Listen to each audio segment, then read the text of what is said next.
on a topic that we care very dearly about here. So thank you for taking the time to come from Washington and from the side of Brussels on improving regulatory policy formulation and institutional resilience in Europe. We have a number of people in our panel who will be joining us as their turn comes on.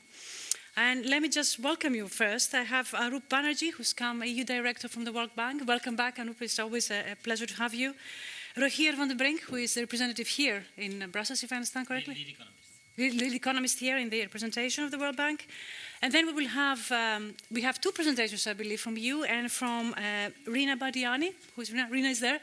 And then we will have a small discussion, which will be led by Scott Marcus, who's a fellow here, a senior fellow here at Bruegel, and from the OECD, Celine Kaufmann, who will always also join the discussion after the presentations. So perhaps without further ado, Anup, I'll give you the floor to introduce the report that you just produced. Thank you. It's on, I think, yeah. I don't know if it's on, but everyone can hear me. I don't know if it's been live streamed, but you can hear me. It's a great pleasure. Thank you so much for hosting us. And thanks for the report, the opportunity to present the report. I'm going to talk about really the two words that are the title of the report, and actually including and institutions. I was asked a little while ago by colleagues here, so the World Bank is in Europe? What do you do in Europe? It's a valid question, right? And what I wanted to explain is really what we're doing in Europe and how this piece of research fits into that broader mandate. The World Bank, as you know, our primary focus and our mission, if you'd like, it's something we call the twin goals, which is about eliminating extreme poverty, but also, and much more relevant to Europe, to what the jargon is promoting shared prosperity, but what that means is looking at the welfare of the bottom of the distribution.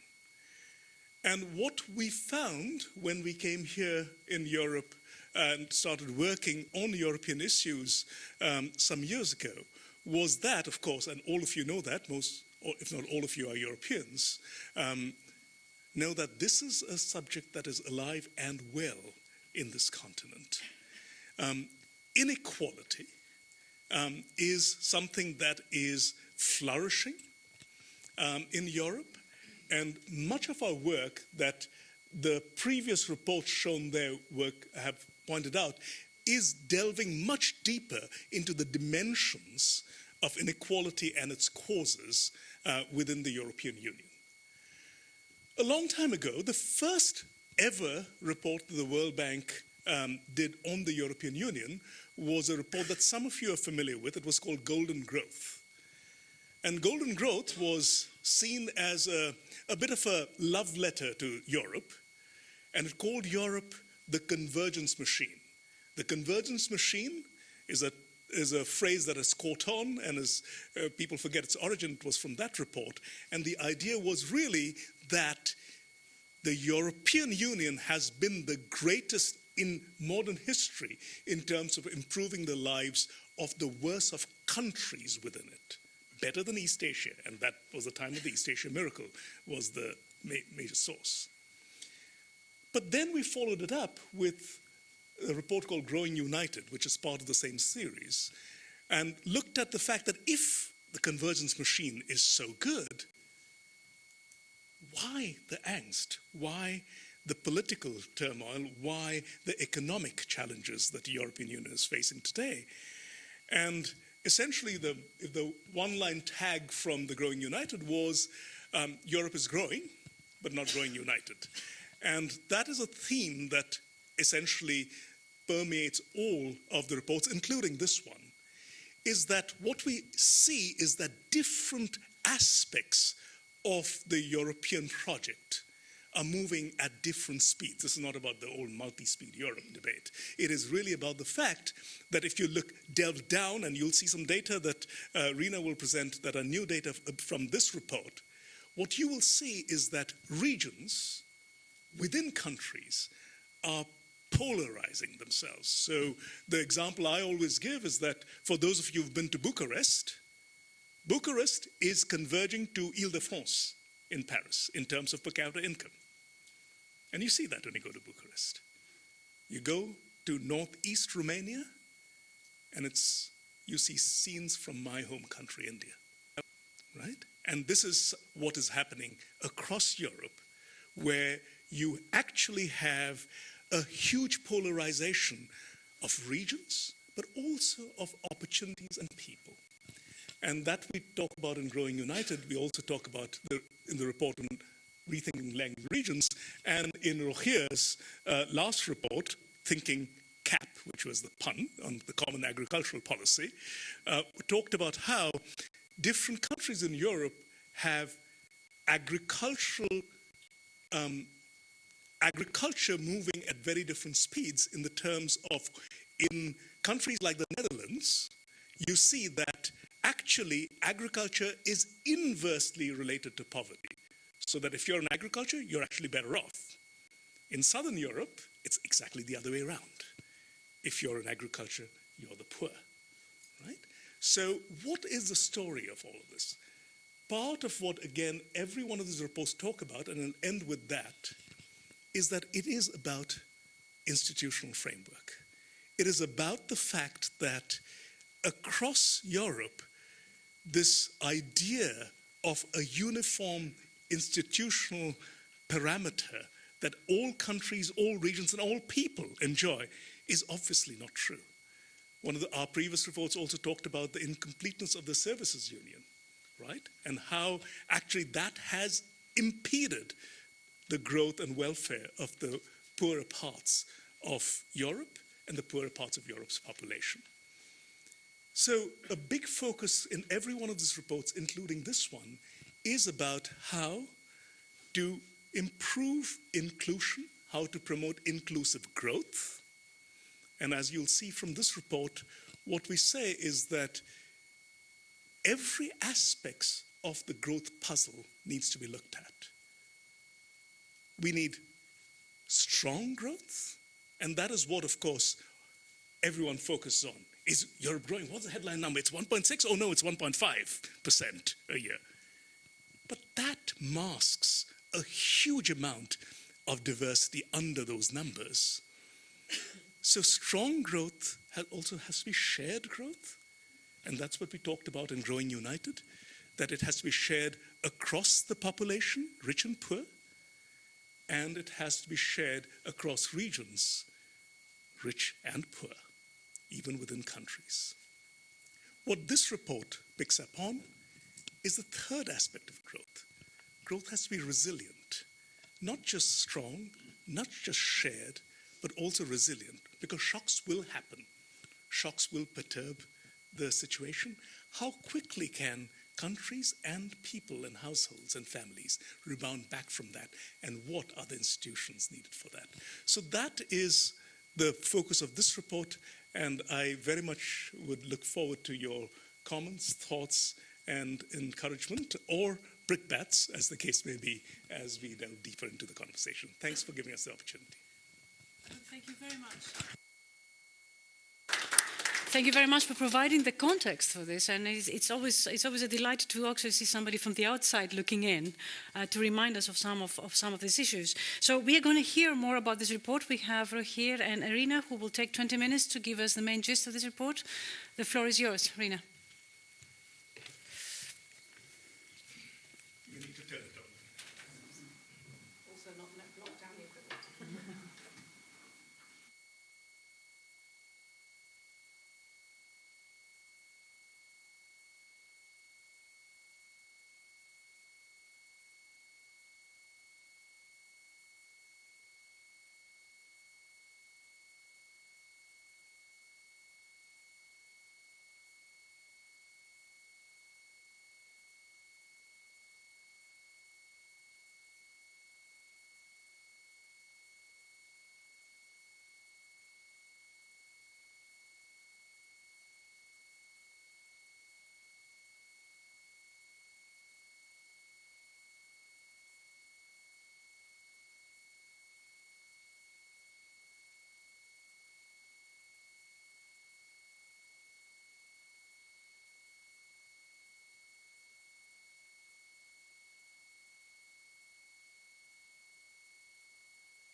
Okay.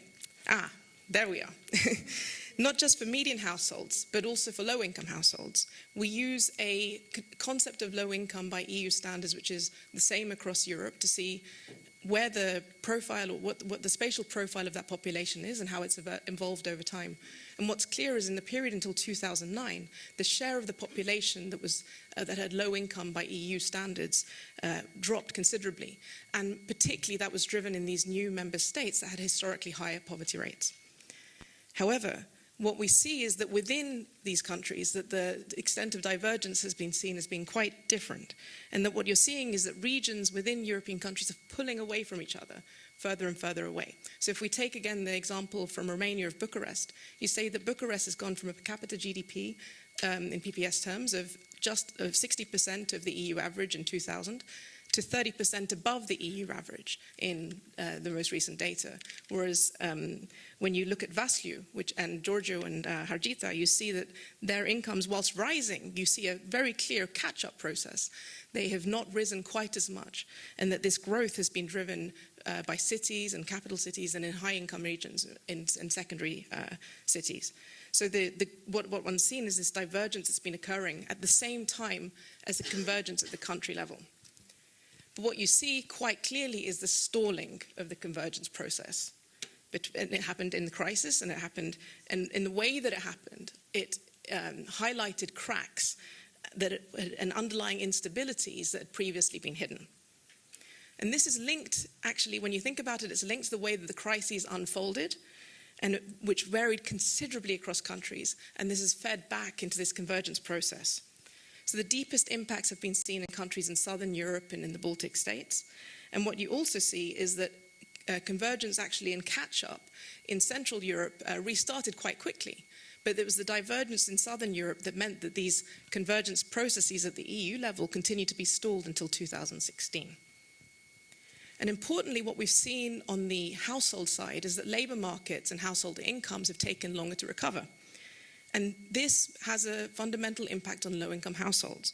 You see that the share of households with that low income by EU standards increased during the crisis by nearly 20%. And only in 2017 are we expecting to see, are we seeing that come back to the 2008 levels. Okay. So, you weren't expecting to see that there, were you? What can we learn from household resilience by looking at how different income groups have fared during the crisis? Well, we see that growth, the big message here is that growth has been shared with poor households in times of growth. So they've seen their incomes expand during these periods. But these households have not, on average, been shielded during times of crisis. And the way that we did this is we looked at how poorer households have responded to growth in incomes, and we compared this to middle class households and richer households. And in an innovation from the literature, what we also did is we separated this growth elasticity into periods of expansion and in periods of contraction to see how this varied. And what you can see on this horizontal axis is the deciles, and on the vertical axis you see the elasticity of income growth. And with our whale, what we realized was that actually this figure that we see looks very much like the underbelly of a whale. And we saw that the curve was raised at the tail and basically dipped under the surface of the water, if you want, for the middle income populations. So what we see is that the poorest households, who are at the tail of the distribution, they see large swings up and down with economic growth and contraction, and more so than the average household. They see an amplification of growth patterns compared to middle-class households. And so what that means is that these households are extremely have seen responsiveness to growth during the periods of expansion, which is again linked to the substantial decline in the fraction of households with low income by EU standards that we saw prior to 2009. But this similar responsiveness is mirrored during contractions, and these already vulnerable households are hit more extensively, again, in these relative terms. So, for example, if we follow through again with Romania, what you saw is the bottom 20% of households saw their incomes fall by 25%, between 2010 and 2014, whilst median households saw median incomes fell by 10% over that same period, and they also recovered faster. And then when you look at how middle income households are doing, so this is the middle class, what we see is that they have not been responding quite as much either during the periods of contraction or during the periods of growth. So when you look at the middle class, you realize that they've been more resilient to the crisis than worse off households. But during the periods of expansion, you also see that they've had relative stagnation in terms of their income growth. And what's also noteworthy is that these patterns vary somewhat across our regions and our countries in Europe. So in southern, central, and northern Europe, we see that bottom 20 households have had a greater decline in incomes than median households. Whilst in Western Europe, you see that on average, that the incomes have been more protected, they've been shielded during the crisis. And then when you zoom in at the country level, you see that actually there's quite a lot of dispersion even within our regional groupings. So when you look at the extent to which growth was shared during expansions and shielded in contractions at the country level, we can see that growth was shared for the most part, but actually the shielding varied a lot across the countries. And we link this to institutions. So in this figure, you see two lines. They're both purple, which is not helpful. We could have made those different colors. The countries north of the horizontal line have growth pass-through rates to poorer households that are above 1. They've managed to share growth more than proportionately. And those that are close to the line have effectively, the poorer households have seen growth that are similar to the average.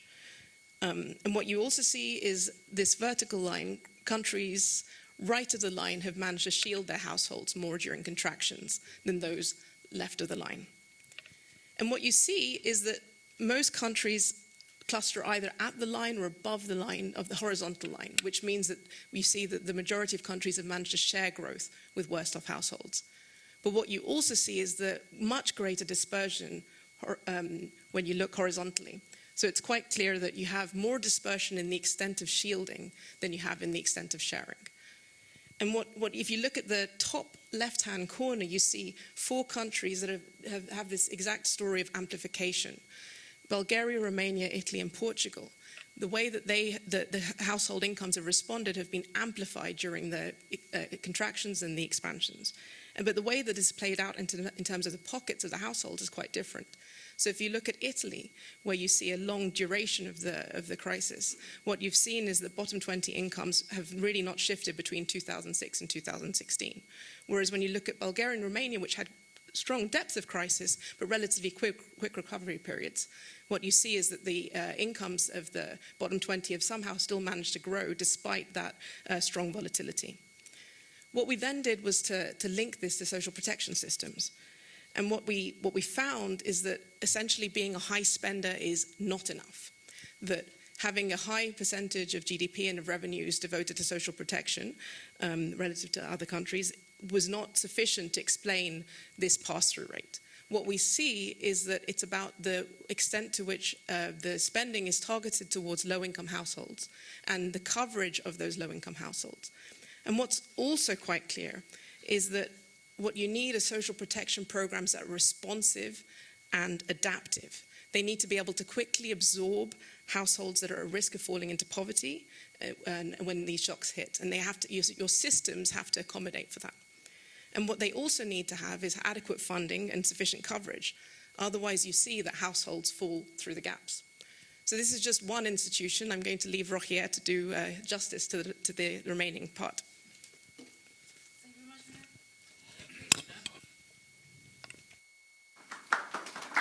Yes,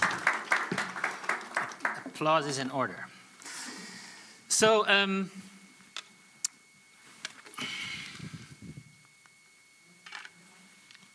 the mic is working, no?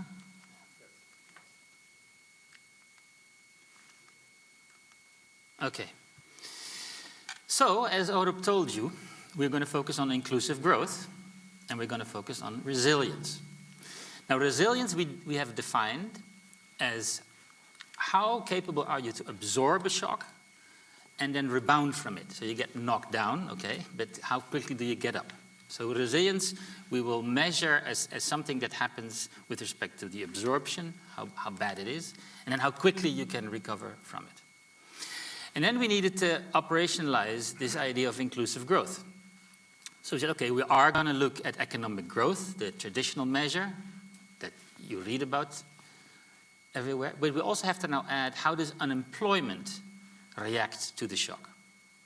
And we use the measure called half-life. So how long does it take for unemployment, in this case, to rebound to half its level that was there before the crisis? And we said, how volatile is this? Because, of course, if you get up but you're continuously bouncing around, that's not very, steady rebound. And then we looked at the bottom 20% of the households. And we calculated, okay, what's the depth of the income shock to them and what's the duration of the income shock to them? We hustled this together and out came an index, which we then called the resilience of inclusive growth. Now, this matters a lot. So when I said the traditional measure is output, and the one we added was unemployment, for instance, if you look, for instance, of the half-life of output shocks in our panel, that varies from 1 to 6 quarters. 1 to 6 quarters. But unemployment from 1.5 quarters to 5 years. So it really matters a lot whether you include those variables or not. We had our measure of resilience, and then we thought, well, how do we explain this now? And Günther Beck, who's sitting there, he did, I don't know, thousands of regressions. We went on a giant data mining exercise.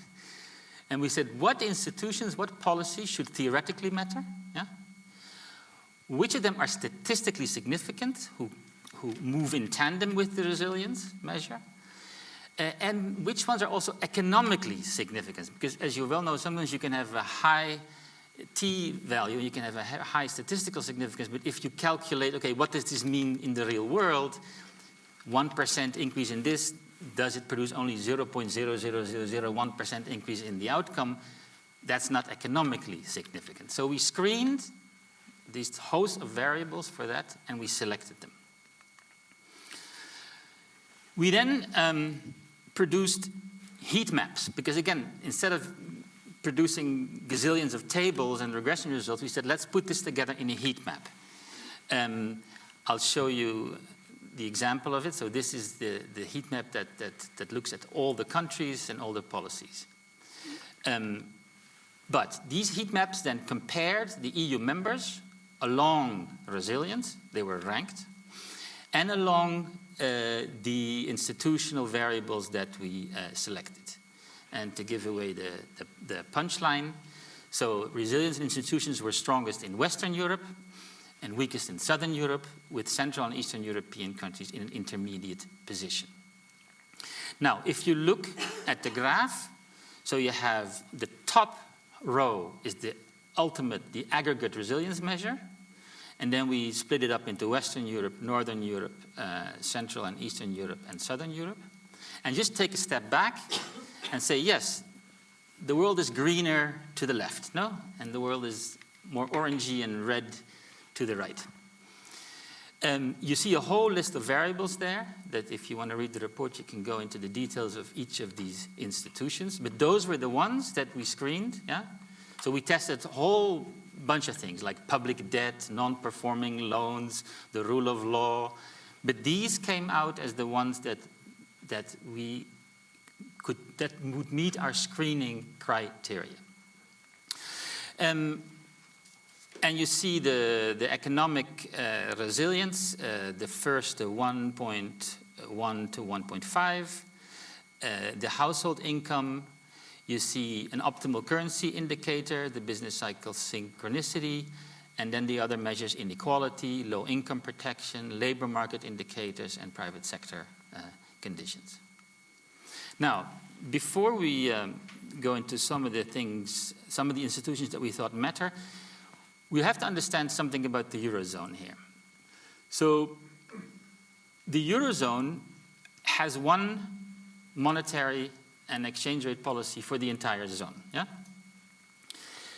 In a federal state like the US, yeah, you will have mechanisms in which at the regional level you can help states that are falling behind. In Europe, this is a work in progress. Yeah? You can see there the fiscal union. That's actually, not at all what the designers of the Eurozone had thought about. Could never be a fiscal transfer union. Yeah? There is a banking union in an optimal currency area. That is a work in progress. Yeah? When the crisis broke out, Europe realized that the regulation and supervision of systemic banks in the various countries was not very well done. There has been a great reform done there. There's now centralized supervision of the systematically important banks. There's a single labor market, yes, but we know in practice it doesn't always work. Only 4% of Europeans can be considered mobile, really. If you look at the results of one of our previous reports that Europe already mentioned, the liberalization of service sector is quite behind. The guilds are alive and thriving. So a Belgian accountant cannot work in Portugal. An Italian architect cannot work in Germany. So to this freedom of movement of labor, there's a lot of barriers there, so that you can't really count on people moving around, from adversely affected areas to the more prosperous areas. And the single capital market, there's also some challenges that still need to be made. So then, if at the regional level, there is just one exchange rate policy, one interest rate, then it means that national institutions have to absorb most of the shock. And in this picture, that's what you see. They have to absorb it first, yeah? So labor markets, product markets, financial sector markets. And then they have to rebound from it, yeah? And it's the institutions that determine how that happens and how well that happens. So I already said this architecture at the regional level is incomplete, and therefore what the economists call the real exchange rate has to absorb these shocks. Now, what is the real exchange rate? We have to spend a little bit of time on that. Think of it like this. How long do you have to work to buy an iPhone? Yeah? Or what is a foreigner willing to pay for the house in Belgium, for a house in Belgium? Those relative prices are set in thousands of markets, and out comes a real exchange rate value. I worked in Zimbabwe when the inflationary spiral started in '98, and of course we had to explain ourselves and everybody else why the central bank was unable to control the nominal exchange rate, because they kept on announcing that the Zimbabwe dollar was, 10 to the US dollar or 15 to the US dollar. But in all these markets around the country, people said, no. The Zimbabwe dollar is not worth 10 to the US dollar. It's worth 20 to the US dollar. Because everybody was starting to, so how long do I have to work to buy a bag of mealie meal? Or, so like I said, this was very obvious that the central bank governor and the Minister of Finance were completely unable to control the real exchange rate. Yeah? The example we used was often like this. Imagine the printing press of the central bank is working, but now it makes a mistake, and it suddenly adds a 0 to all the bills. No? What has happened to the nominal exchange rate? Devaluation by a factor 10. What has happened to the real exchange rate? Nothing. Yeah? So this is why we see, and we say also in the report, short-term fluctuations of the nominal exchange rate can help you absorb the shock in the short run, but in the long run it really doesn't matter. The real exchange rate will adjust. Yeah? And how it adjusts depends on how these markets are organized, whether there's competition, what the flexibility of the prices is, etc. So this is what we found. First of all, from the selected institutions, targeted social protection and sufficient coverage of those social protection programs is associated with stronger resilience. Institutions that allow wages, an important determinant of the real exchange rate, to adjust, they improve resilience. But high levels of employment resilience reduce resilience, so the protection of jobs statistically on average reduces resilience, unless wage flexibility is very high. So let's get back to the heat map. Look at the column for Germany, DE. You see that on EPL, the employment protection legislation. And on the hiring and firing cost, you see orange and red. But you see on wage flexibility, a green. So in combination, what this means, these labor markets in Germany are actually quite resilient. And you might remember the stories when the crisis hit, Volkswagen and the workers of Volkswagen were willing, in negotiation with management, to take a 20% nominal wage cut. Yeah?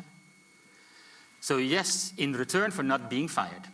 But something, so this idea, you cannot look at one of these policies in isolation. You have to see them in context. Yeah? Similarly, by the way, we talked about the nominal exchange rate. Poland has a flexible exchange rate, yeah? But you see it there, relatively resilient. Yeah? It's quite green in the first row. But if you look at their policy and institutional mix, it's quite reddish and orangey. So what we say in the report, it looks like in the short run you can compensate, yeah, for weak institutions, but of course in the long run this doesn't matter. Yeah? And countries who have continuously tried to competitively devalue their currency, like Italy in the 90s, they know it doesn't work. You have to improve your institutions to generate long-term growth. We also found, unsurprisingly, that private sector conditions matter, the level of competition. Yeah? That makes markets adjust, prices adjust. You remember the discussions on Greece, where, you know, the labor markets had to become more flexible, but people also insisted that the monopolies in the product markets needed to be opened up because you couldn't foist all the hurt of the crisis on labor. And then another, maybe for some economists surprising result, collective bargaining boosted resilience, but only if trust was present. So if there was trust between the stakeholders, like the example I gave you about the German firms, if people could look at a problem together, analyze the macroeconomic challenges that it posed, and together work on a solution and negotiate, that type of collective bargaining in which stakeholders trust each other works very well. I remember this from my own country, the Netherlands. In the 1980s, we had the Dutch disease. Yeah? We were part of a wage inflationary spiral in which everybody was just, you know, compensating rising inflation with rising wages.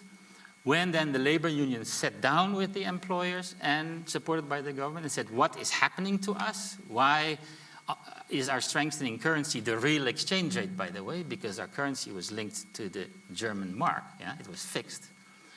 But when local prices started rising faster than international prices, our real exchange rate rose.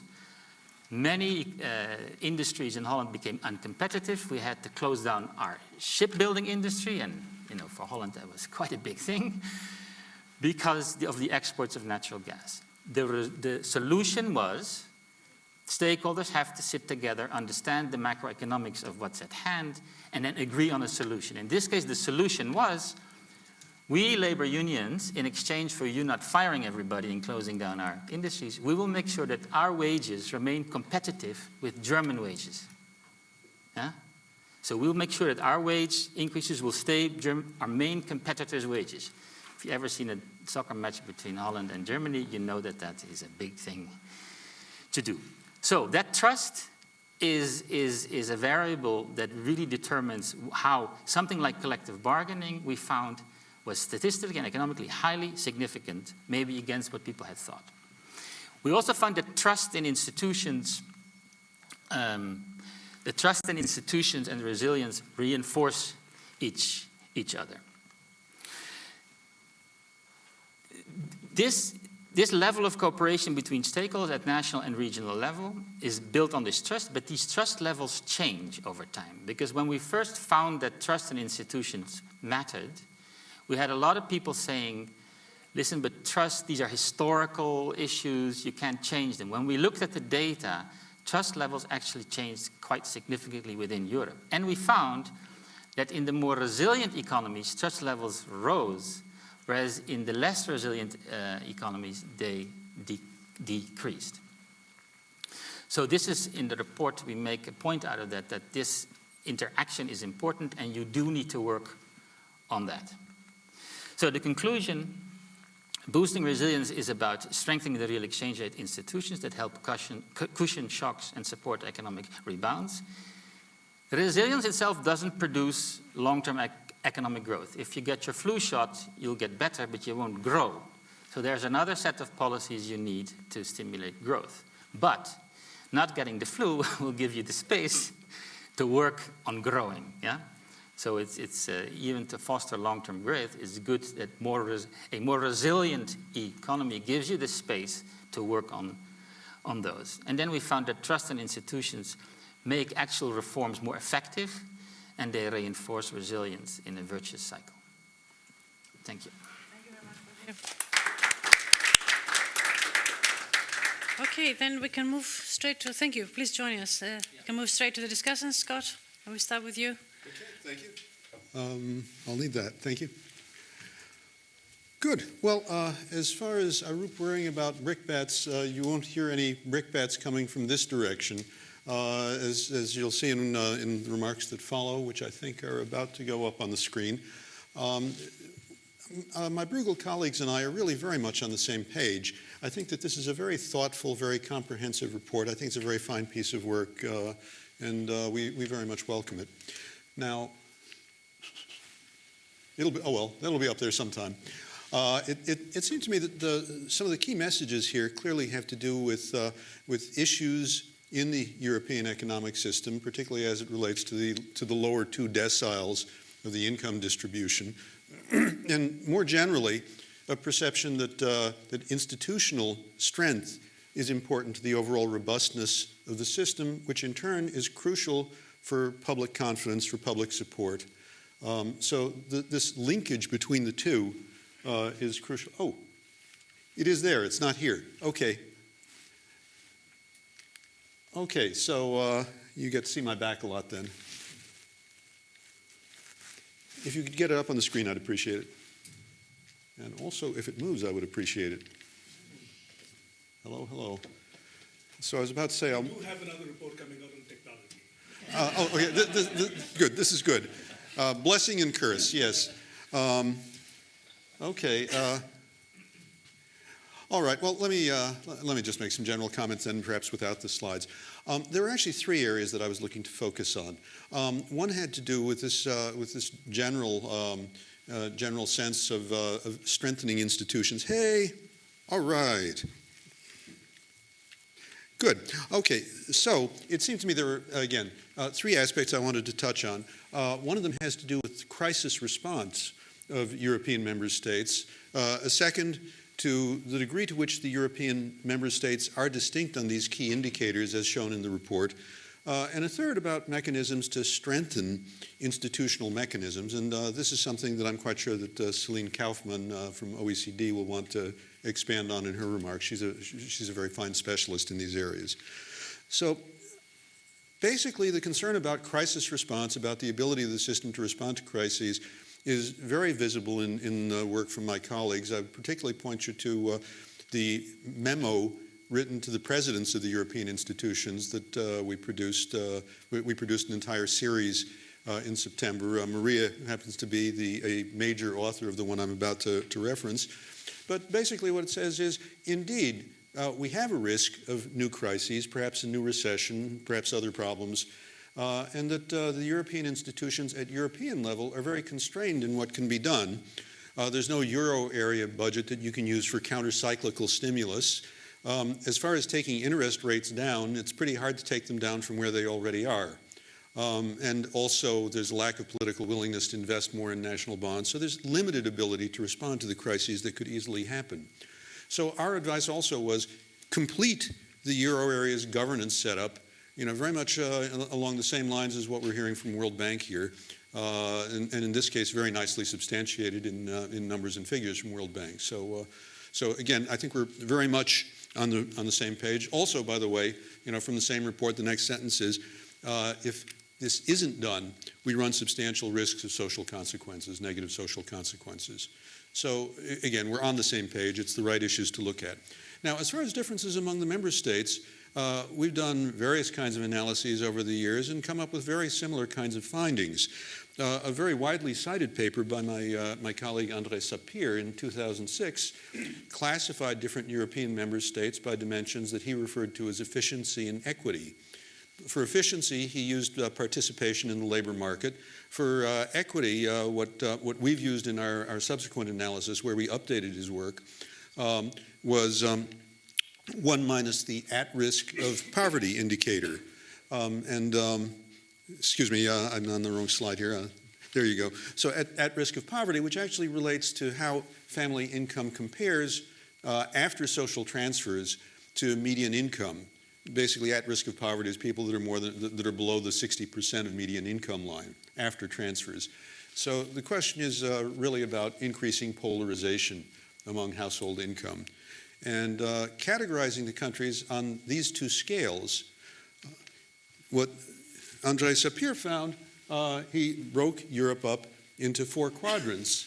I don't know if you can actually read the countries, but essentially you've got high efficiency, high equity, which is 1 minus the poverty rate. And so the countries that were most successful on both scales were especially the Scandinavian countries plus Finland plus the Netherlands. Plus Austria plus the Netherlands. So you've got a Nordic group of well-performing countries, and you've also got a Mediterranean group that includes places like Italy and Greece. Now, we didn't show Eastern Europe here because he was doing this in 2006. The data really would have, essentially the 10 new member states just entered in 2004, so it would have been too soon. But going back to look at the same data, what we find is, again, very much in line with the kinds of results that you're seeing in the World Bank work. And this actually was analysis we just did a few months ago using the latest available data, which was 2017. You see that the countries that were doing well are still doing well, but in general, they've moved to the right on the efficiency, on the labor participation measure. In the case of some, like Germany, hugely to the right, hugely 10%, a big change in labor participation, but at the cost of some decline in equity. And if you look instead at the Mediterranean countries, Spain, Italy, and Greece, the countries that are relatively weak on these measures get weaker. Now, we looked at these numbers in the intervening years. Not surprisingly, there was a notable dip in the crisis years and then some recovery. But again, it's broadly very much in line. So we don't see anything in the World Bank report that surprises us. I guess I'd put it that way. I think it's focusing on the right issues. Now, the World Bank report talks some about what's needed. It doesn't talk too much about concrete mechanisms for improving institutional design, but that's clearly implicit in what's written there. And one thing I would focus on is precisely how that can be turned into the policy formulation process. What the World Bank report says rightly is more resilience boosts trust in institutions while less resilience destroys it. And so clearly improving institutions also improves resilience and vice versa. That's I think the big takeaway from the report. And I'd very much take that point on board. So protecting credibility of the policy formulation process is important. You have to maintain public confidence. And there are mechanisms that can be used to do that and that have been used to do that. The general public does not understand them at all. They tend to be more of a Brussels policy bubble kind of thing. So people like those of us in the room, people like me get into this, certainly people like Celine. Here, how to deal with Euroscepticism, how to deal with divergent approaches among the countries. Clearly, better policy formulation has to be part of that, improving transparency, improving objectivity, improving independence of the process. Now, there is a process in place, and actually some of the people in the room are very well aware of it. The better regulation process includes ex-ante impact assessment, very much kind of a cost-benefit assessment kind of approach to doing this kind of work. Done properly, it can be very positive. But it has to be done well, and it also has to be communicated well, because the public need to understand that there's genuine benefits in the things that are coming out of the European Union. The notion is you first evaluate what went wrong, then you look at what's going right and what needs to be fixed. And so you have a process. It's been progressively improved over the years. The OECD has tended to rate the European process very highly, but that doesn't mean that there's no work to be done. And we've identified through our own work a number of issues.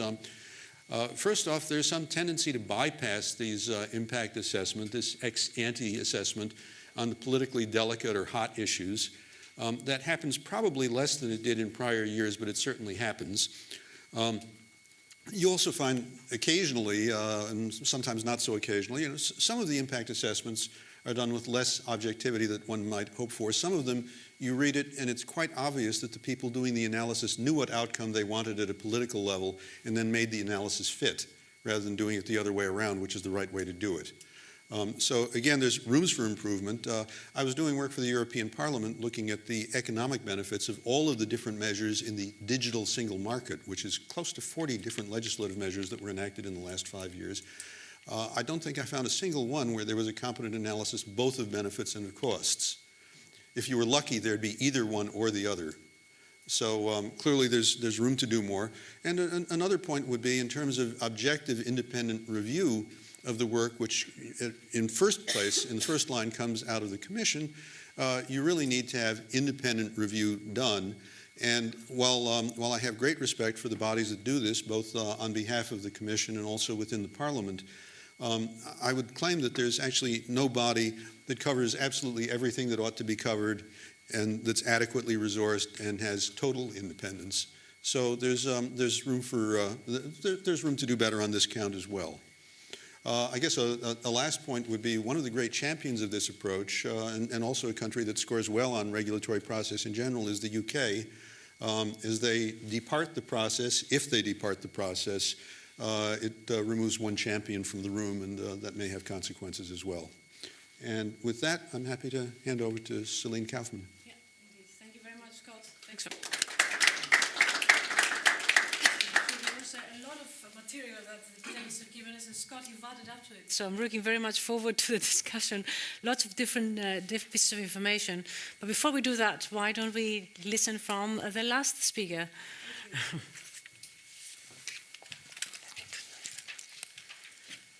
Too many things in my hands. It's not going to end well. Well, thank you. You have slides? I have slides, Okay. but not for the overall presentation, so I can start.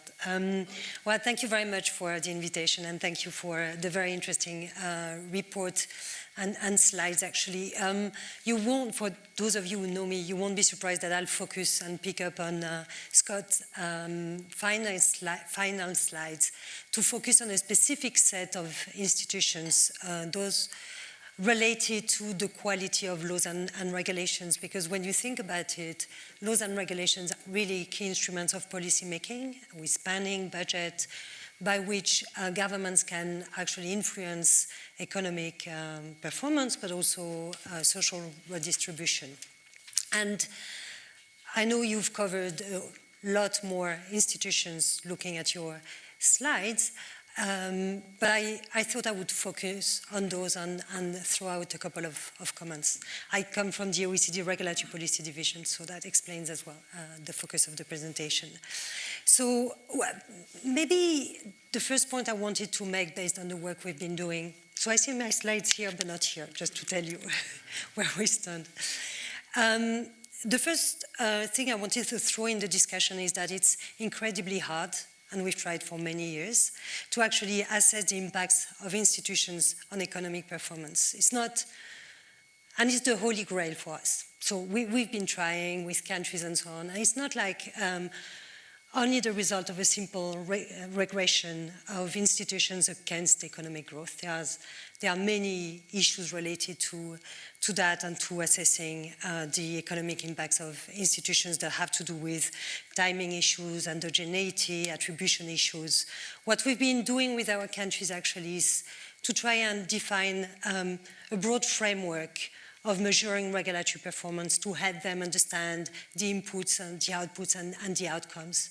And what we've been doing for years as well is to collect information on the quality of their institutions around laws and regulations, including specific composite indicators around some of the issues that were raised in the presentation and by Scott as well, stakeholder engagement that feeds directly into trust, or regulatory impact assessment that feeds directly into whether policy making is informed by evidence or just the result of a political decision, ex post evaluation as well. And what we do is every 3 years we have a regulatory policy outlook. We published just in March a specific report for the EU 28 reflecting on these indicators. And those are indicators that we collect every 3 years, coming from thousands of questions, qualitative information that we clean and that we analyze. And what I thought I would do actually is to show you, but we're not going to go into the details, obviously, of the methodology or the indicators themselves, because it would take a lot of time. But just a couple of key takeaways from those indicators and relating them back to what we were just shown earlier in terms of resilience and how did you call that, the map, I mean the performance, the grading of the different countries between red and green.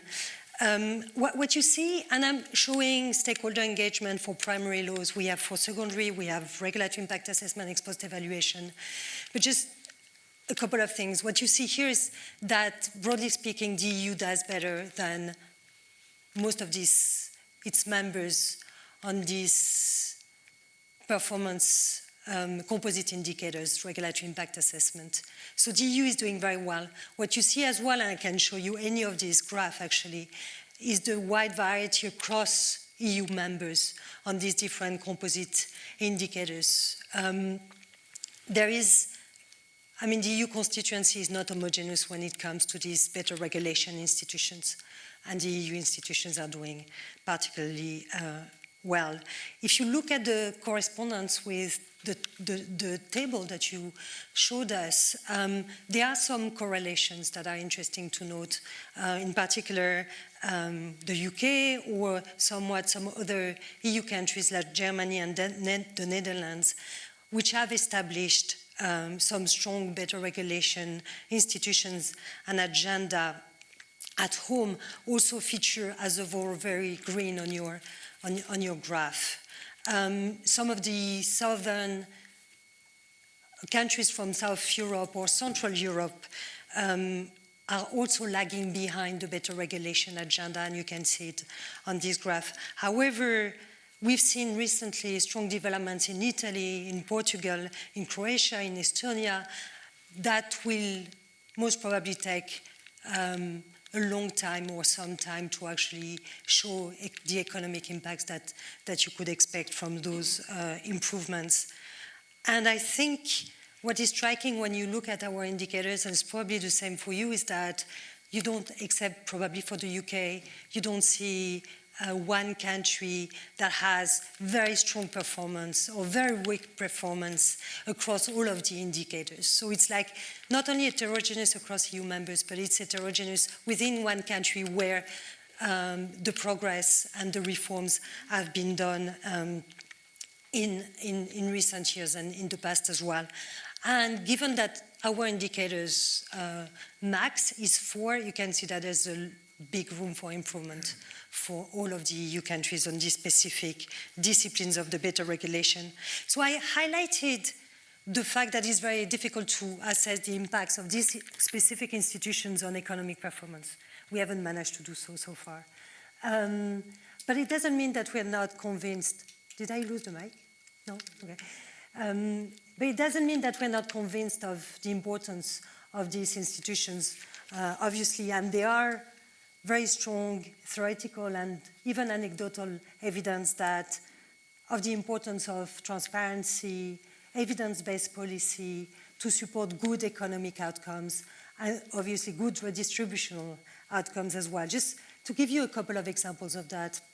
Well, meaningful stakeholder engagement in the development of regulation is obviously expected to lead to higher compliance, better acceptance of regulations, in particular when stakeholders feel that their views have been taken into account, that they are listened to, and that they receive feedback. And a colleague of mine, as Christiana, has actually developed a paper on that with Professor Lind that shows the good virtuous circle of stakeholder engagement and trust and the resilience or solidity of institutions that can rise from that.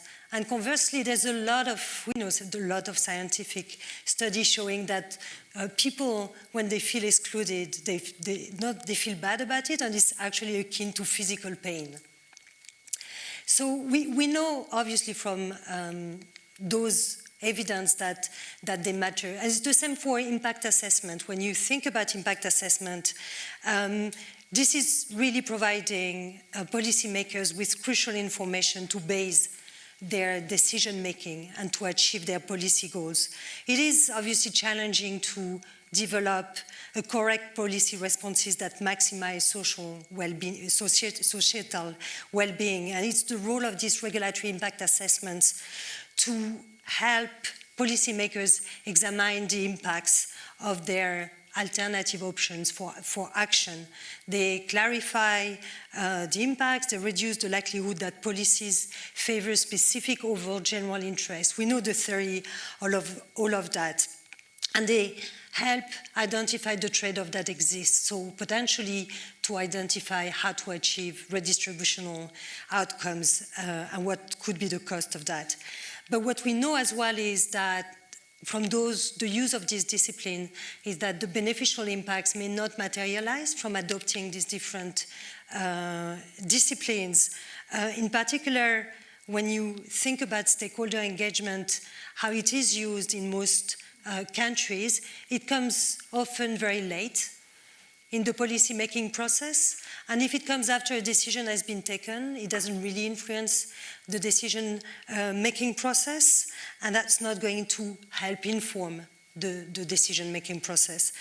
Another is the same for the regulatory impact assessment. If it's just a justification to justify a political choice, it's not going to bring the kind of evidence that can help you assess the trade-off and look at the redistributional impacts of your policy action. And from the work we've done with the EU 28, what we've seen as well in the particular EU context is some kind of disconnect between the better regulation institutions at the EU level and at member country level. And to give you an example of that, we realized that by asking questions to the countries, that the members involve their stakeholders or carry out impact assessment when at the level of the transposition of EU directives. So it is much too late to influence the EU decision-making process, because what would be needed is that the stakeholders are involved or the impact assessment is carried out when the countries are developing their position on the EU legislation, not when it's already adopted and you are at the transposition level. So we can see some of these, timing issues with the use of those institutions that may explain that they don't have the impacts that you would expect from them. And finally, the last point I wanted to make is in particular related to impact assessment. So theoretically, they can help you understand the redistributional effects of your policy decision. And there's a lot of guidelines that countries develop to help their regulators do that. But when you look at what happens in practice, it is very rare that countries, not only in the EU, but OECD generally speaking, use that opportunity. And redistributional impacts remain the last impacts that countries assess. They focus mostly on the cost to business, but not really the redistributional impacts. Well, I could go on forever on that. I love that topic, but I will stop here and I welcome the discussion. That was great. Yet again, another plethora of things to look at when we're talking about the level of institutions. Thank you very much. Please join us here. Perhaps before we open up the floor, we can give maybe 5 minutes to the presenters of the report for quick reactions on any of the things you've heard from the discussants, if you wish. That would be anything in particular? Okay, then why don't I kickstart the discussion, if I may? So there's many things one could comment on. Let me pick on two. The first one is this issue of the country versus regions. Rina, you brought it up. I mean, this issue that we observe, certainly in Europe, that we find greater convergence between countries, but divergence between regions. That, of course, is a topic very widely discussed in Europe, and it is linked also to things like Brexit outcomes, voting patterns, and these types of things. But one of the things that perhaps you could discuss a little bit more is, where do you think the trade-offs are here? Could it be that one happens against the other? Is there a trade-off between the two, or is it a process that actually is independent and could be stopped in that? Because it is a very important issue here, and we produce our own heat maps here at Bruegel, and we find very similar issues when it comes to that, but we don't have much of sort of admittedly, a rather difficult issue. So, if you could shed any light on that, that would be very welcome. And then the second point I want to talk about, simply because I think it's crucial for everything from economic outcomes all the way to completing the EU architecture, is this issue of trust. And you could dissect the issue of trust at many different ways across different dimensions, and I think it's important also to appreciate that trust is a complicated issue. It's not just just what you describe. It's a lot more things. You could think of different things happening to trust. So if you think about the digitally enabling trust, think about the digital economy, and think about platform economy. How easy the digital transformation has allowed us to put trust on issues that previously we wouldn't be doing. Think of Airbnb, think of Uber. These types of things wouldn't have been allowed. And how quickly we entrust certain services on the one hand, and yet we don't trust banks, we don't trust political establishments. So the direction of trust and the direction of travel of trust, when it comes to some of the institutional aspects that you described, is going the other way. So there is a digitally enabled trust that is going one way, and the institutional one is going the other way. And what's going on here? What is the issue? So I think that the issue of trust isn't an easy one. I certainly agree with what you said, that trust is a key factor in trying promoting, is reinforcing and self-reinforcing in the process that you described, but is not one-dimensional and is not one-directional. Perhaps you have some comments on this, and then we can open up for discussion from members of the audience, or I could take questions at the same time and then come back to the panel. Sorry, I have a question that picks up with your question. Yes.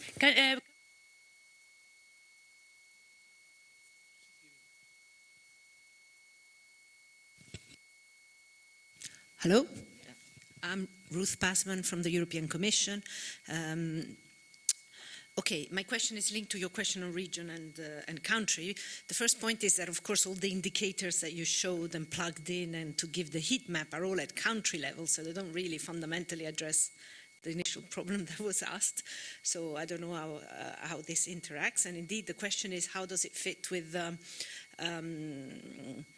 how does the possible institutional change, is the institution which drives divergence between regions in the same countries, or should we look at different institutions at regional level to address the issue, basically? So in that sense, that's the point. The second point I wanted to make concerns labor. I work on employment social affairs. The issue of labor mobility, which admittedly for the optimal currency area, 4% is very small, etc. But from the other point of view, labor mobility is emerging as one of the major problems in Europe, in the sense because countries which are losing citizens see it as a major problem. The countries which are receiving citizens see it also as a major problem. So, the complete labor mobility of the US is not what Europeans want. Neither side. Nobody wants this. So how are we resolving this problem? Thank you very much. An important question. Any other questions we could collect? The lady on the back. Can we have the mic, please? They're going to bring a mic, actually, sir.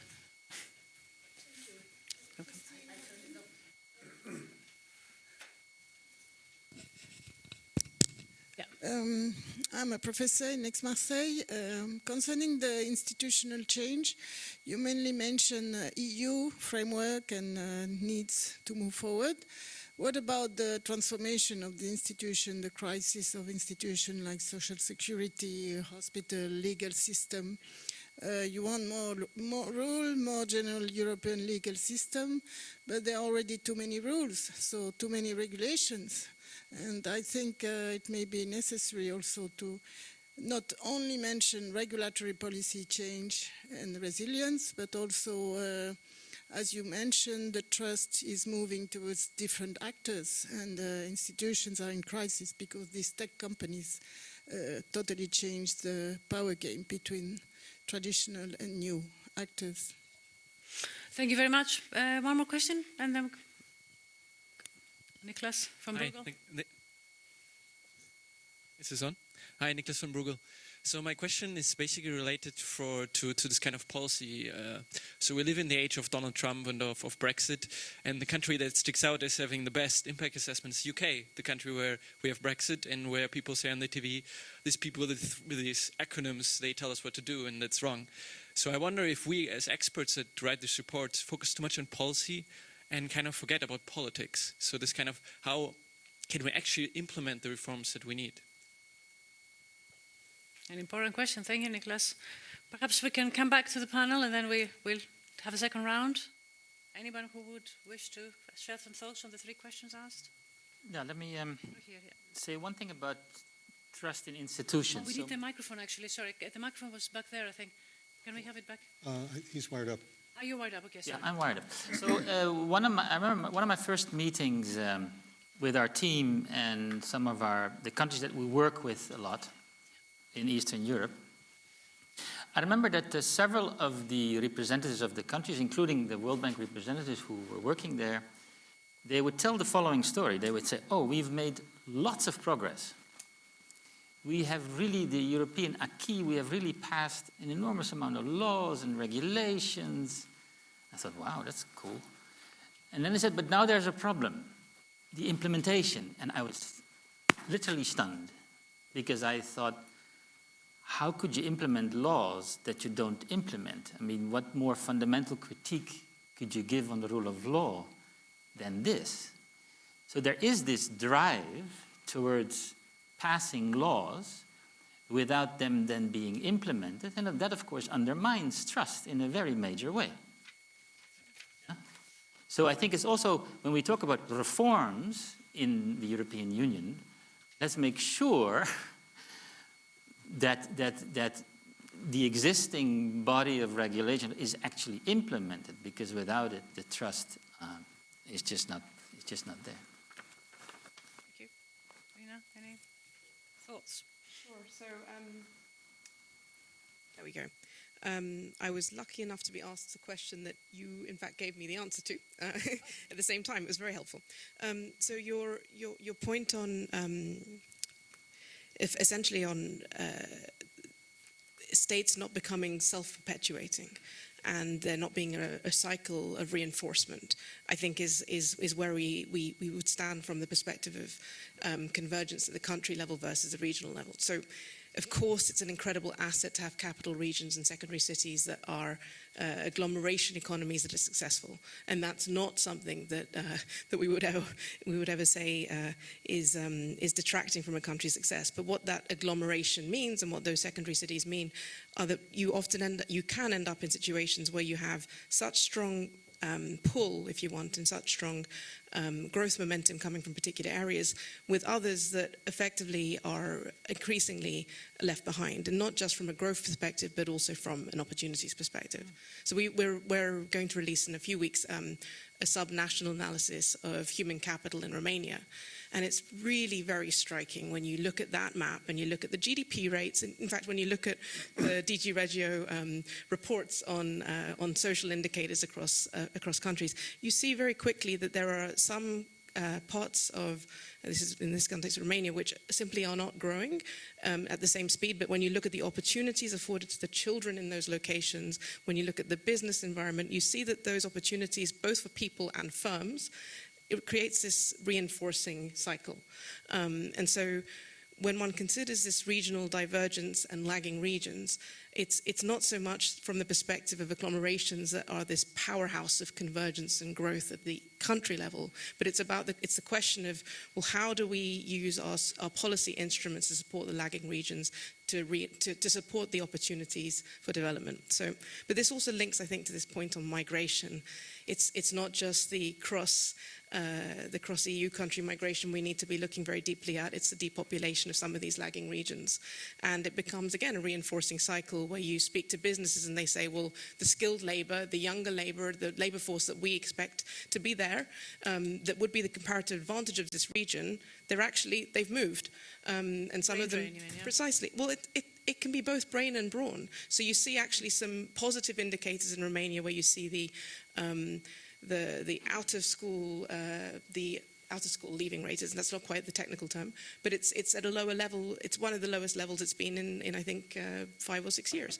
And the reason is not because those people are remaining within Romania. It's a brawn drain, that people are leaving school and working elsewhere because they recognize that their return to their labor is greater at that moment. Their perceived return to labor is greater than the remaining within education. So it's both a brain drain, and in some parts of the country it can also be people moving early on, not completing their education and moving to more dynamic labor markets. Yep. So from this perspective of the national convergence, obviously, it's an exciting trend that you see. And we didn't just look at GDP per capita. We looked at a range of social indicators to the extent we might have had a 200-page report, so we had to scale it back. But you see on female labor force participation, on so many positive trends, you see this convergence happening. Mm-hmm. But it's the divergence and the opportunities that they're signaling. Yes. Can I make a pitch on more research on lagging regions? Because we did a report on the CAP, the Common Agricultural Policy, and fortunately, after negotiations, we got access to the key data that we could use to sort of put a big panel data set together and say, okay, if you put the various pillars of the CAP and the various programs that are under, if you can trace those to various subnational regions, then over time you should see some effect, no? It's not a randomized controlled trial, but certainly after, 20, 25 years of investing through certain programs in certain areas, you should see some result. And so we could base our analysis on that. We then thought, let's do this for lagging regions too, for the structural funds, the other big chunk of those data aren't there. You have data about the big funds under the structural funds, but within those funds are various programs that can really be policy relevant. So if this program works, so smart specialization in this form works, or roads work, but these are now lumped in big funds, and we cannot get, and we've tried for a year, we cannot get those basic data, so that we can link economic growth, jobs, poverty to these major programs. And it's really, I think, with the CAP, that was one big step I felt. But for the other part of the big chunk of the budget, so what you see, the papers are projections, models, but they're not based on that sort of empirical analysis because we do not have the data. Okay. Any comments, Celine? Sure. I love the question on politics and the Brexit. On that, obviously, there are two answers. There was no impact assessment done before the Brexit. It was a referendum. But having said that, what we always say, and I think that's the only way the better regulation agenda works, is it's in support of political decision. It does not replace the political decision in any case. And when we talk about institutions, we're talking about continuous arrangements, right? We're not talking about the political upheavals that can happen around these institutions. So what we're working on is really these continuous, disciplines that can help the decision making at the service of the politicians. Very good. Yeah, Scott, did you? Well, I guess a bunch of things. I also thought that the question about politics versus regulation was key. The way I look at it is, I think, very much in line with what Celine was saying. I like to make a distinction between the political institutions. Essentially, when we talk about laws that implement regulatory policy, that means generally that there's first been a political decision as to what authority to delegate down to the regulatory level. The people that make those political decisions have political accountability. Regulation is only possible once you've sort of created an ambit, sort of a framework within which the regulator can operate, ideally in a dispassionate way, to implement the policies that have been decided at the political level. So when the politics break down, bad things happen. And to me, that's sort of the short answer for Brexit. The politics there are very broken down, as in my native country, which is the United States, where they're also totally dysfunctional. Let's see, on the question about trust, actually for both digital and non-digital services, I think that to some extent the answers are largely the same. I think that trust comes from a number of factors like predictability, transparency, and accountability. And I think the digital companies that have been most successful have somehow been able to convince the public that they're able to do that. Some of them struggle from time to time with that, as we've seen. But I think the more successful ones have done that, and I think to some extent, really much the same holds for government institutions as well. And part of the reason that both Celine and I focus on these better regulation issues is that it's a way to increase the transparency and the openness of the process. As far as too many rules and regulations, you're right. As it happens, we've done some work on this. I've been working with Katarina, and my colleague Katarina is actually working on a blog that will talk about this in a little more depth.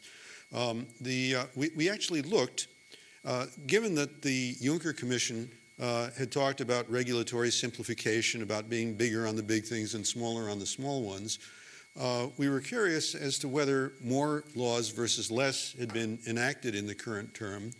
And it turns out, in terms of the sheer number of instruments enacted, if you sort of normalize things by how many years into the cycle, the 5-year cycle, you can make a pretty credible argument that the Juncker Commission did enact fewer laws. You also see a good college try to repeal laws and regulations that were no longer used. On the other hand, if you do a more detailed assessment of the length of the instruments, which is certainly a measure of their complexity, trying to do a real, I'm partly a computer scientist, so I would really like to do a real algorithmic assessment of all the provisions, but that's totally impractical. If you look at the length, though, there's a big increase in the length. How big an increase you could debate, how to actually count the appendices and annexes in the various legislative instruments. But overall, I think you have to say that it's increasing in complexity. And an open question to which I would say we don't have an answer today is this just an inherent state of being? Is it that having complicated rules, they need better elaboration over time to make them more correctly express what they're trying to do? Or are there ways that could actually be used to genuinely reduce the complexity, not only in terms of number of instruments, but also in terms of the provisions within them? But surely it also adds to this issue of trust. Complexity, non-transparency may be efficient in terms of addressing all details that need to be addressed, but it might actually be, culpable of not achieving or at least not helping build trust or maintain trust. Yeah, sure. Maybe just a note on that, because the trust of citizens and companies into their regulatory institutions is not only a function of deregulation or the numerical number of laws and regulations, because there is a demand from citizens to be protected in the face of these new technologies as well. So it's not only an issue of saying we'll remove all the regulations and people will be feeling better about their institutions. So it's more complex than simply that. It's about, having better laws, and sometimes the frictions and the burdens that citizens and businesses feel in front of the law have to do with what we discussed earlier, which is the enforcement processes, the administrative burden around these regulatory tools, not necessarily, the intent of the law and regulations. And there's a lot that countries can do on that. One of the graph that I left at the end was to show that how little countries do ex post evaluation of their laws and regulations, which is the typical tool to understand whether the laws and regulations achieve their objectives. If you don't even look at whether you've achieved your objective through that specific policy tools or the mix of policy instruments that you may be using, it's very difficult to adapt your policy action. And as every government, they want to show that they act, but it's very hard to have a critical look at whether you've achieved what you said you would achieve. From a politics perspective, nobody wants to do that. Under the policy, under the push of this tech company, there's been an initiative. I was in the hearing.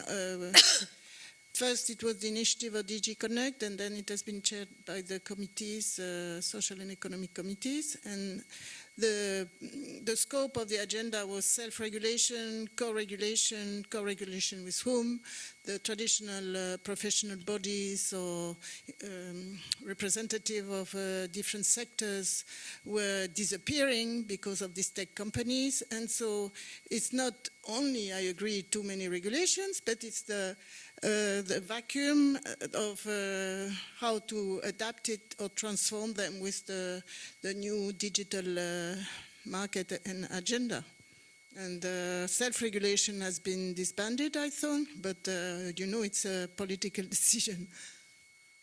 Well, actually, technology may pose challenges, but it also offers solutions. One movement that's gaining force, and OECD's Club of Regulators is big in this, is sometimes referred to as tech regs. It's the idea that it's increasingly possible today to use technology, including things like artificial intelligence and big data and machine learning, to create frameworks that are largely self-implementing, self-enforcing. I mean, clearly it takes a lot of thought on how to do that, but there's some real promise there, and so I think there are things that can be done. I will say it's fairly common in our business, especially in areas like telecommunications, which is an area where I've done a lot of work, that market players want to make the argument that too many regulations leads to reduced investment, leads to this and that bad thing. I can't tell you how many different regressions I've seen that try to say, is a country regulating or not, and therefore there's less network build-out. And I think it's total rubbish. The volume of regulation is probably not in and of itself decisive. The nature of the regulation surely plays a large role. Absolutely, yeah. We have time for one more question. The gentleman at the back here. Oh, two questions, two quick questions. Hi, Andrew Winter from the European Commission. Thanks to the panel there today for their presentations. They were all very informative and useful. It's to come back to Celine's point and then specifically to Scott. My question is to Scott. If you could elaborate slightly more on one of the points in your slide, it was issues that need to be done, and you had highlighted ex-post evaluations being used to their full potential. Could you explain what you mean by that? Thank you. Yeah, and then question here.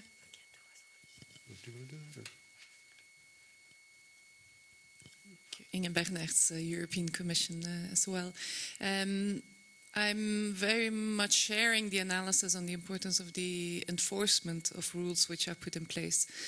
But I was wondering whether from your perspective this is something which lends itself only to ex post assessment, or whether also in the impact assessment, in the ex ante impact assessment, we could and should be giving more attention to enforceability of rules.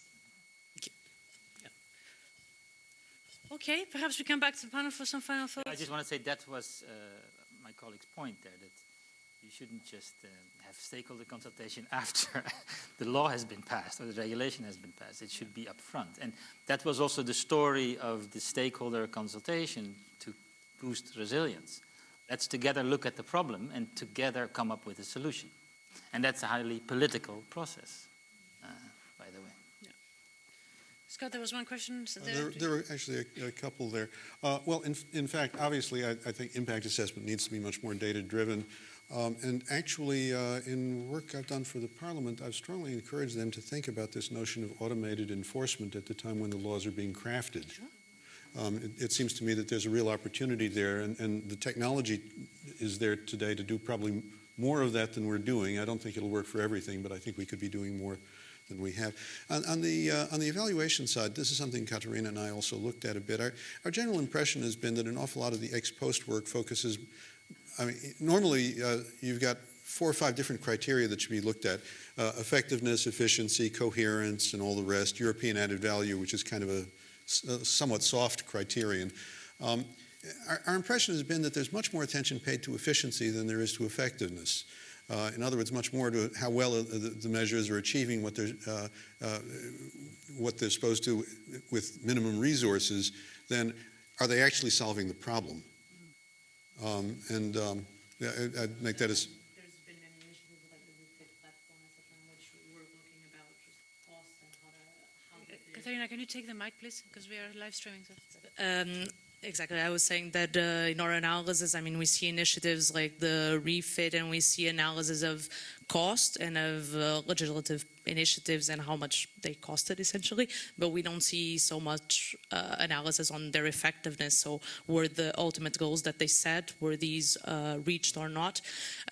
Also because sometimes even the monitoring tools for a specific proposal are not necessarily very well defined beforehand, so that also complicates the exercise of doing an ex post evaluation. And then finally, well, sometimes when you do an impact assessment that builds on previous legislation, sometimes there you do take the initiative to do an ex post, but if you are not in this situation, it might go undone very often. So that was our perception. Okay. Thank you, Katharina. Celine, you also wanted to react, yeah? Yeah, if I may rebound on that, because we've looked at that for the 28 EU countries, and you can see that ex post evaluation is done much less than ex ante impact assessment. So we call it the lost child of regulatory policy, better regulation. When it's done, very often what countries look at is burden reduction, rather than whether the laws and regulations have achieved their objective in the first place. So there's a big methodological issue with ex post evaluation. And when it comes to the kind of anticipating on the implementation needs in the ex ante impact assessment, that again, ideally, it should be part of it in two ways. Impact assessment should actually reduce the occurrence of bad laws and regulations. So typically regulations that are developed just to show that you are taking action, but not with in mind the fact that they should be implemented, because it happens in a lot of countries. That should be the first thing. And the second thing, it should integrate some understanding of what it takes to implement the regulation, including the cost for those that have to implement the regulation. And that is not done systematically. But there's also a big, in our view, there are issues that countries look less at, which are directly how they organize their inspections, their enforcement procedures, and so on, to reduce the cost for the citizens and the businesses. And again, here, I mean, the new technologies, digitalization and so on can help for reporting, for complying, and so on, and there's still a big potential to be had with those as well. If I could just add something on this question. There is, for example, an impact assessment activity within the European Parliament. It's very, very thin staffing, but I think a good little group. But of course, what they do, other than cases where they've been specifically asked to study something, they're looking at the impact assessments as they come in. They aren't looking at ex post at all. And there's a very simple reason for that. You know, what they're looking at is the things that are about to go to the Parliament for enactment.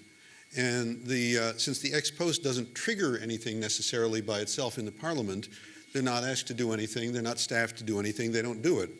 And I think probably somewhat analogous considerations may very well apply to the Commission as well. You have to provide an impact assessment when you submit a legislative proposal. You don't always do it, but most of the time you do. I mean, actually, again, I think in a large number of cases for the Parliament, and in fact, in all of the cases I looked at, there had been an impact assessment. But as far as ex post evaluations, I don't really see the control mechanisms as being nearly as strong. Okay, very good. Perhaps I give the final floor to the final word to our guests today. Any final thoughts with which we can close the session?